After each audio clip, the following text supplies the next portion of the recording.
Okay, yeah, NickDutch here again very quickly. This is a response to a YouTube email that I got recently.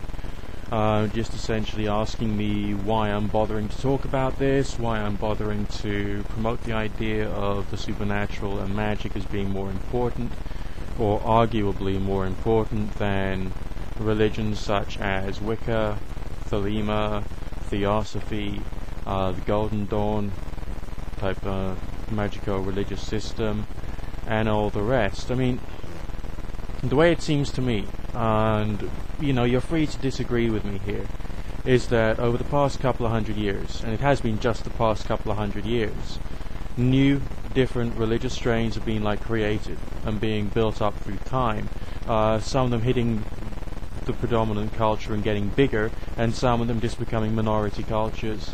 And the way the world seems to be being created is with the ability of these new religions to grab people who had developed a sense of, lack of faith for the established faiths of Christianity, Islam, and Judaism, almost as if they were there to replace them. I mean, I haven't researched it that much. I mean, I haven't researched the origins of the Golden Dawn beliefs, the Wiccan beliefs, and all the rest of them.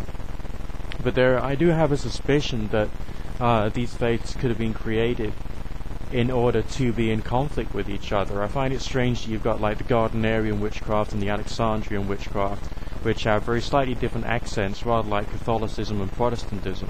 Both the Gardnerian and the Alexandrian witchcraft developed at roughly the same time, but with different ceremonial ideas, different theological ideas, as if they were set up to become the next Catholicism and Protestantism of the future, so that they could then be in a state of conflict with each other. I feel that it's very interesting that certain people who were influential or studied at some of the finest universities may well have had conversations with, or somehow had connections with or united with other people who were also influential, and then hey presto, these ideas started to evolve. It is possible that maybe there was some kind of original group of people who over a couple of hundred years have planned the evolution of the modern occult religions. We can call them occult religions because they're religions with occultism thrown in. They're not actual magical or occult paths. They are religions, and as they are religions, they are there to direct people's beliefs, direct people's conducts, direct people's ideas, direct people's sense of identity, rather than to allow people to think. It's there to, just like with all religions, stop thought, encourage belief, right? Create subsets of society, create little tribes which can be controlled by someone who has, for whatever reason, reached a high rank within that particular group, as well as being connected to the political majority or the wealthier majority. And so it's almost like my feeling is that the vast majority of people in this world needs to have some kind of religious affiliation. That's why there needs to be so many different religious strains out there in the world. And yes, the pagan religions, and yes, the New Age religions are getting stronger and stronger and stronger as time gets by, which I feel is a very interesting social change. I mean, obviously I studied sociology at university. I'm trained to think about these things and try and analyze them.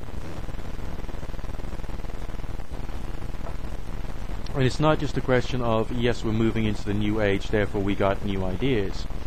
It's a question of, there was an anticipated New Age that was going to come, that may have been designed not by a supernatural being, but by people. And as such, no matter how you rebel against one particular faith and take up another one, you're still in the same position that you would have been in if you were in the original faith, namely controlled by the state. But it could be a different type of state. It could be a different type of world. Now, I'm not saying there's anything that's actually bad about that, and I'm definitely not telling you to leave your New Age faith, your pagan faith, your Thelemite faith, and all the rest. I'm just not suggesting that one little bit. What I am suggesting is that if there is a new age, if this age is coming, if not during my lifetime, then maybe in the lifetime of, yourself or your children, do you want it to be a new age which is controlled by another person inflicting morality upon yourself?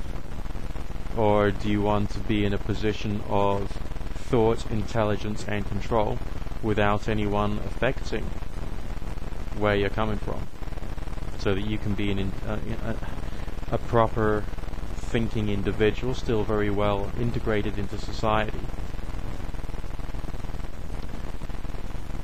but being in a position of being in control of where you are and where you're from? All of my experiences with the supernatural demonstrate that there is some kind of reality outside of the physical. And I'd say the word demonstration is very appropriate here. I don't say I believe this, because I have sufficient evidence on the basis of experience to say that there is this other reality that is real. However, every religious group has its own interpretation as to what that is and what that could be, and the people in those religious groups apply religious laws as a means of controlling you, rather than saying, experiment. Here's how you think, here's how you analyze, here's how you reason, here's how you experiment. Now go and experiment, and don't necessarily take the methods which I've chosen to give you for experimentation, but to see where you can go. And it's up to you. That sounds better to me. That actually sounds better, because I'm not trying to direct you morally. I'm not trying to direct you ethically. I'm not trying to say you should support this politics or that politics, or you should hate this group or hate that group. Religion, by its very nature, has its obsession with the spiritual or supernatural reality. The spiritual or supernatural reality seems to have some kind of validity and reality. But no matter what, we still can't say precisely what it is. Being humans, we're always in a state of ambivalence, a state of lack of knowledge. And we're always looking out for absolutes to make everything seem structured and reasoned and understood. There aren't any.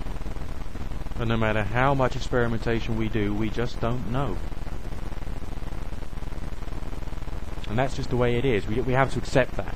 We have to accept the fact that we don't know. But we can experiment. It doesn't necessarily mean to say, you're going to have eternal life, or your life after death is going to be wonderful if you become an occultist, or if you don't become an occultist, or if you learn astral projection or you don't learn astral projection. I don't feel we can provide any promises. Because if we were to, or if I was to, then I'd be lying. Maybe, like the religions you're involved in.